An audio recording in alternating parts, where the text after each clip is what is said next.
Ahora bien, el libro Espíritu Santo, la fuerza tras el nuevo orden venidero, la fuerza tras el nuevo orden venidero, la fuerza tras el nuevo orden venidero, nuevo orden, nuevo orden, nuevo orden.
There are all kinds of heavy controls over populations everywhere. And then the next thing that happens in this chess game that's being played is that biological weapons are released on China. You heard this being discussed in this meeting. They will release a flu-like virus that will be genetically targeted against the Chinese population. It's racially targeted against the Chinese people. It's designed to spread like wildfire and to knock out a large number of Chinese people. And these people in this meeting were laughing about this. They said China will catch a cold. Those were their words. China will catch a cold. And they were laughing about the fact that these biological weapons will wreak havoc among the Chinese population. And after that, then what effectively will be a kind of plague will actually spread right across the world to the West as well. So it was not clear whether this was a Chinese retaliation or whether the thing would just spread out of control in the way that it would be very understandable if it did, whether it's racially targeted or not, these things actually mutate. So now you've got a situation where there's been a limited nuclear war in the Middle East. There's a pandemic that really is sweeping across the world, really is hitting people very visibly. And you've got this totalitarian military lockdown in all the governments in the Western world because everyone's going to panic about all this.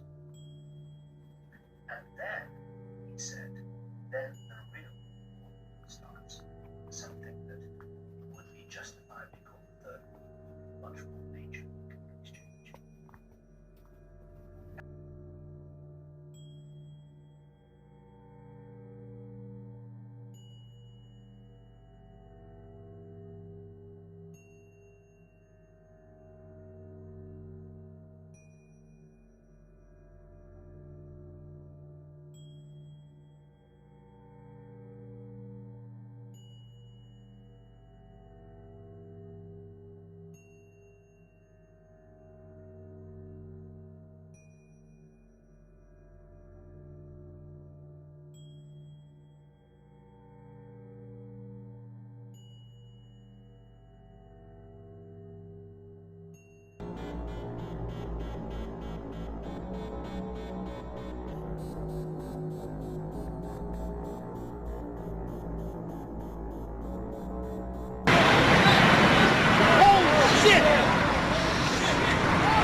That Jehovah's Witnesses are always talking about this evil world and all these evil people and the bankers and the evil government, and yet it's the Rockefellers and J.P. Morgan that are financing you. Why would they do that, the Rockefellers and J.P. Morgan? Because Jehovah's Witnesses, like all the other York Rite religious systems, they're referred to as York Rite systems, are preparing the people around the world to accept a political establishment which is coming. And the political government which is coming, it's not here quite yet, is going to be promoting that they are from God. It's God's kingdom. And God is bringing a new, wonderful, new order to the world. It's called the New World Order. The New World Order. That's what it says in the Watchtower publications. Many, many times in Watchtower publications, it talks about the coming New World Order. New World Order.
Revisen el sótano.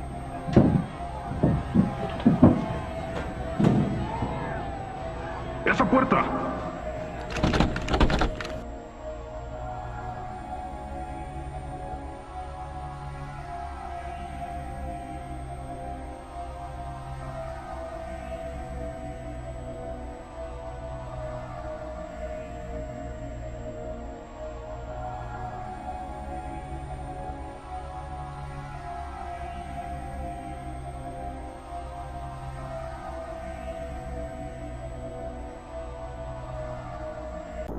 Ahora bien, el libro Espíritu Santo, la fuerza tras el nuevo orden venidero, la fuerza tras el nuevo orden venidero, la fuerza tras el nuevo orden venidero, nuevo orden, nuevo orden, nuevo orden. A 150 kilómetros de Atlanta se alza un misterioso monumento conocido como las Guide Stones de Georgia. Sus enormes bloques de piedra parecen haber sido tallados al principio de los tiempos, pero distan de ser antiguas. Fueron construidas en 1980 y grabadas con una serie de mandamientos parecido a los bíblicos en 8 idiomas diferentes, modernos y arcaicos. Exigen a la humanidad un cambio de hábitos en nuestra forma de comunicarnos, de gobernarnos, de tratarnos y de solucionar nuestras diferencias. Pero sobre todos ellos, hay dos mandamientos que han provocado una enorme controversia. Uno de ellos demanda la restricción de la reproducción humana. Y el primero de todos insta a mantener la población mundial por debajo de los 500 millones para mantener un equilibrio perpetuo con la naturaleza.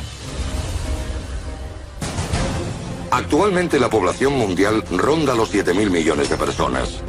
Reducirla a 500 millones requeriría la aniquilación de más del 90% de los habitantes del planeta.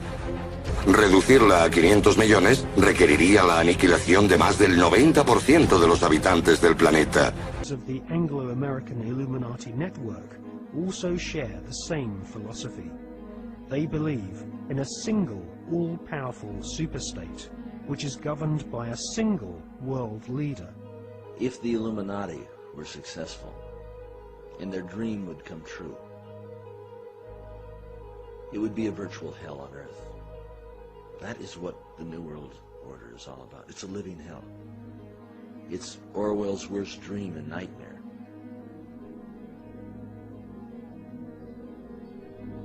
Well, to understand the philosophy of the Skull and Bones Society, you have to understand the philosophy of 18th and 19th century Germany with people such as Hegel.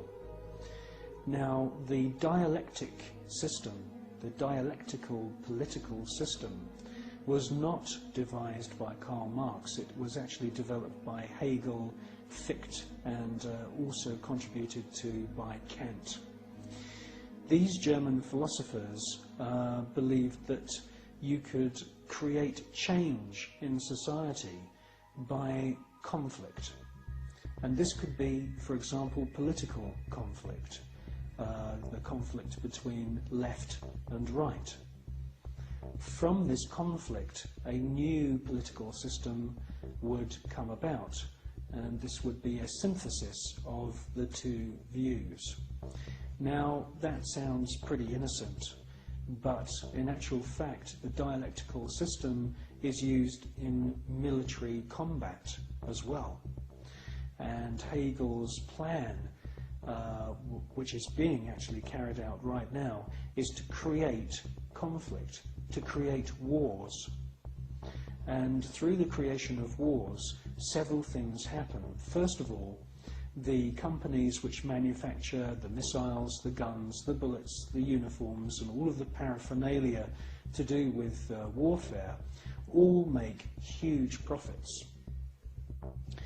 Secondly, there is a culling of the male population. Since the 1950s, we've had several reports from think tanks that feed information into the European Union, the British government, and also the American government, which are recommending depopulation.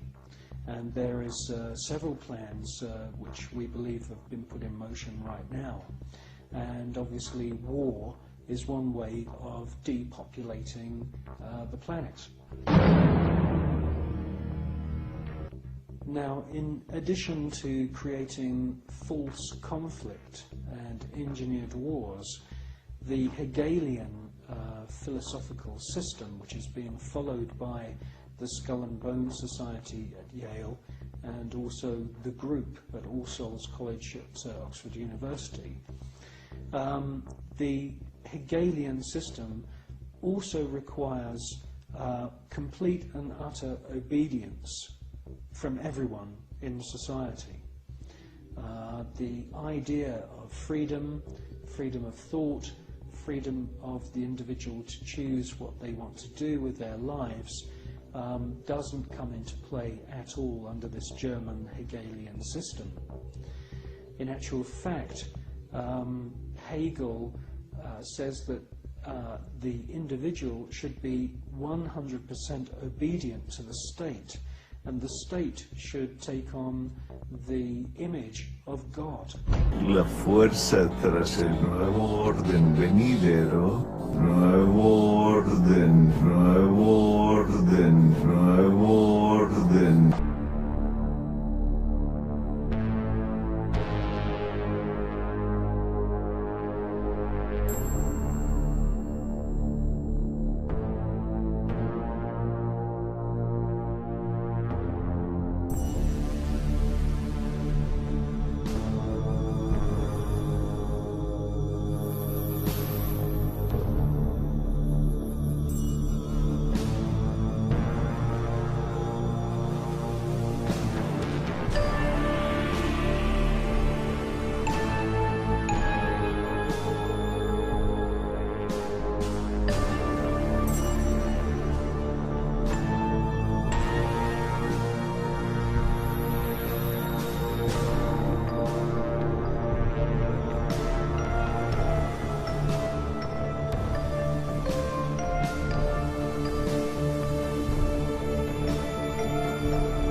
that's why I wanted to speak to you today about the new world taking shape around us, about the prospects for a new world order now within our reach.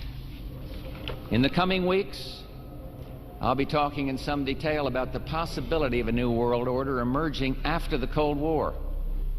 But today, I want to discuss another aspect of that order.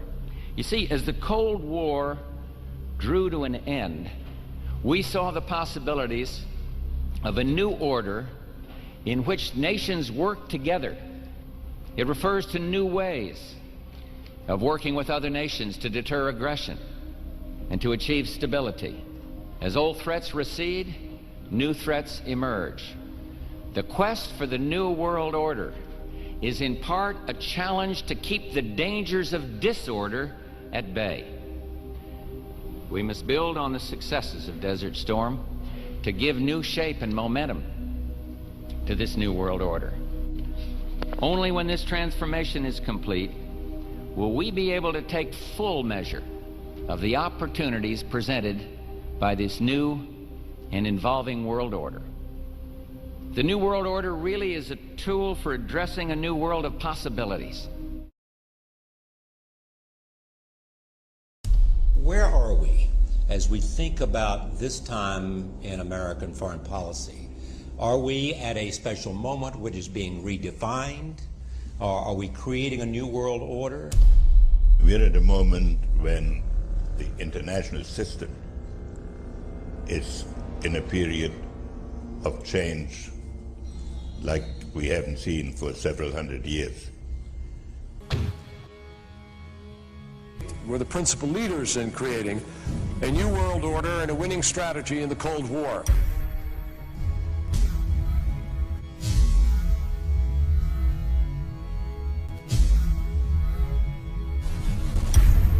We are part of a new world order.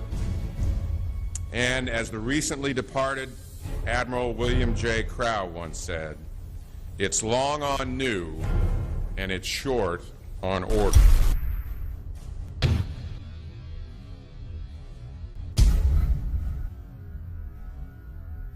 As we devise a way forward in Iraq, I urge the international community to embrace its responsibility for creating that new world order, a new world order based upon collective action.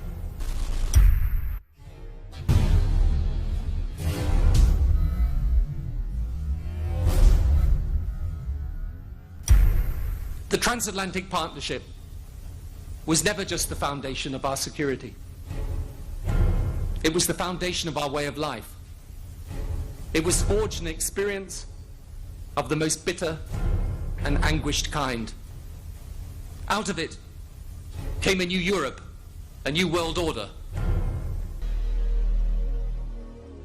There is a chance for the President of the United States to use this disaster to carry out what his father, a phrase his father used, I think, only once, and hasn't been used since, and that is a new world order. We know now that September 11th of 2001 was the beginning of what we might call a new world order. The new world order that this president's father talked about with such great enthusiasm seems to be high on the agenda of this administration. The UN's going to take over global Conspiracy theorists. They've been crazy, but now they're right. I think a new world order is emerging, and with it the foundations of a new and progressive era of international cooperation.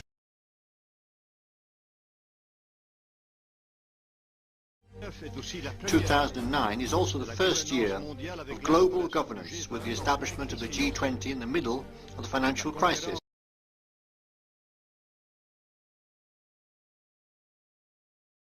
And it's only now that we can begin to understand that the world order that globalization brings and what it's going to look like.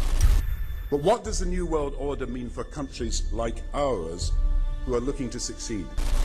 And the question for us is how we meet and master all these challenges to ensure that Britain enhances its competitiveness in the process and realizes what I believe is our destiny of success in this new world order. A new world is emerging.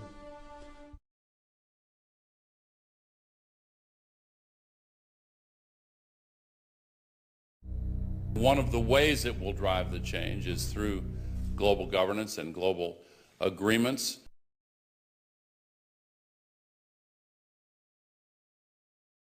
The affirmative task we have now is to actually create a new world order.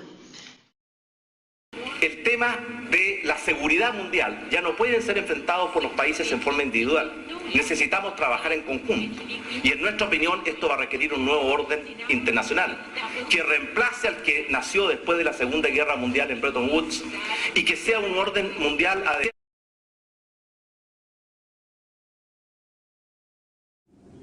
We have before us the opportunity to forge for ourselves and for future generations a new world order, a world where the rule of law, not the law of the jungle, governs the conduct of nations. When we are successful, and we will be, we have a real chance at this new world order. En este encuentro hemos ido más allá. Nuestros países han pasado de ser simples buenos amigos y buenos socios a convertirse en verdaderos aliados. Somos aliados en la construcción de un nuevo orden mundial. El mundo del siglo XX quedó atrás, quedó en el pasado. Ahora hay una nueva realidad internacional y no podemos ser observadores pasivos de esa nueva realidad. Por su parte, el canciller venezolano Nicolás Maduro destacó que la región suramericana debe ser partícipe del surgimiento de un nuevo orden internacional. Lo que se ha hablado hace muchos años, 30, 40 años, un nuevo orden internacional tiene que surgir de esta crisis y Sudamérica tiene que ser protagonista en el surgimiento de un nuevo orden internacional. UNASUR es la posibilidad de contribuir como región al desarrollo de un nuevo orden internacional. Jehovah's Witnesses, along with the Mormon Friends, Seventh-day Adventists, and as we've said, all the other York Rite Masonic cults in America are spreading. They are the shock troops, so to speak, for Freemasonry, to take the message of the kingdom to the rest of us in this nation, to accept their Masonic kingdom. And they, unbeknownst to themselves, are the forerunners for a new world order that they have no idea in this world is coming. They have been duped, and they are too proud and arrogant to understand that.